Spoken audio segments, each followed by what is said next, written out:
Okey, yang tengah mencari lampu camping, yang ni memang antara yang saya recommend lah daripada Point of Camp, ni card lamp.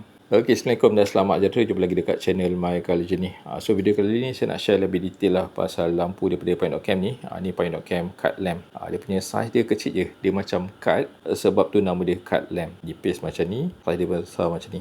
So yang ni senang korang nak simpan dalam korang punya kotak camping, sebab dia memang tak makan ruang. Dia punya body dia daripada plastik lah. Okay, tapi masih lagi solid. Dia ada 3 pilihan colour, jadi warna kakis, dia ada warna hijau dan juga warna hitam. So korang boleh pilih lah ikut korang punya setup. Okay, so dekat depan ni dia punya LED, dia agak besar dan juga dia ada angle macam ni. Maksudnya dia akan buatkan lampu ni dia lagi luas lah, dia punya suluhan dia. So dia punya LED pun dia ada banyak kat sini. Dan juga dia punya ni pun dia macam diffuser. So maksudnya dia punya cahaya tu dia lebih sekata. Lepas tu dia ada satu lagi lampu dekat tepi sini. So ini dia macam dia punya flashlight. So dekat atas ni dia punya button lah. Ada 2 button. Satu button untuk flashlight, satu button untuk dia punya main light dekat depan sini. Lagi satu adalah port untuk charge. Maksudnya dia ada cover sekali. Okay, dekat belakang ni dia ada dia punya indicator bateri. So nak check bateri berapa tinggal boleh check dekat sini. Okay, so bahagian bawah ni dia ada satu stand yang boleh dilipat macam ni. So maksudnya kalau simpan dia memang kemas lah. Tapi kalau kita nak gunakan, kita boleh buka macam ni. So ini dia maksimum.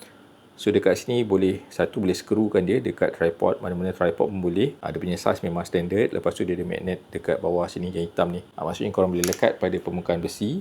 Contohnya pada body kereta ke ataupun pada mana-mana lah yang besi, dia akan melekat dengan kuat. Lepas tu korang boleh adjust dia punya angle.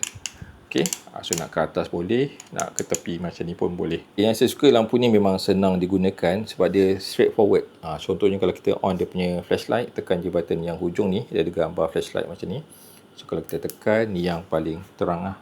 So ini boleh lah kalau dekat campsite korang nak jadikan lampu suluh, nak pergi tandas ke apa, boleh gunakan ini. Dia ada 3 mod sebenarnya. So kalau kita tekan sekali dia akan off. Ni yang paling terang tadi. So yang ni dia malap sikit. So kalau nak cari barang dalam kereta ke, boleh gunakan yang ni lah sebab dia tak terang sangat. So kalau tekan lagi sekali, so yang ni yang flashing. Lampu ni dia jenis macam, so kalau kita tekan, kita on. So kalau kita biar lama-lama, dia akan off lah kalau tekan lagi sekali. Tapi kalau korang nak tukar dia punya mod, memang kena tekan cepat-cepat lah.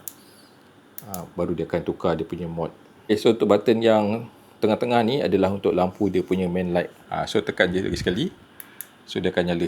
Dia punya spotlight pasal memang dah cukup terang. Maksudnya kalau korang nak terangkan korang punya kawasan dekat kemah, korang boleh gunakan yang ni lah. Contohnya kalau nak masak, boleh gunakan cahaya yang putih ni. Tapi kalau rasa terlalu terang, korang boleh dimkan dia. Tekan je lagi sekali, lama-lama dia akan dim. Dia akan malap lah. Tapi kalau nak terangkan, tekan lagi sekali button yang sama, lama-lama dia akan terang. So ini dia maksimum. Okay, so untuk main light ni pun dia ada beberapa mod lah. So kalau kita tekan sekali dia akan off. Tapi kalau kita nak tukar dia punya mod, korang tekan lampu ni, dia akan nyala lampu putih. Lepas tu tekan sekali, dia ada lampu kuning. Lepas tu ada lampu kuning yang glowing macam ni, dia macam lampu lilin tu. Lepas tu dia ada lampu warm white. Yang ni dia mix lah, putih dan kuning. Maksudnya dia lebih warm. So yang ni pun sama juga, boleh adjust dia punya cahaya dia. So yang ni yang malap. Okay, yang ni yang terang. So kalau tekan sekali dia akan off lah. Okay, so yang ni lampu putih tadi, lampu kuning, lampu glowing, lampu warm white. Lepas tu dia ada lampu merah.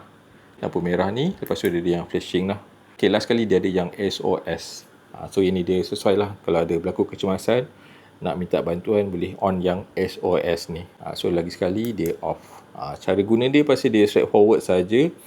Just tekan je button dia, cuma dia rotation dia akan ikut rotation. Cumanya kalau kita nak tukar dia punya mod, memang kena tukar laju-laju. Sebab kalau kita dah berhenti kat sini, dalam beberapa saat, kalau kita tekan lagi sekali, dia akan off.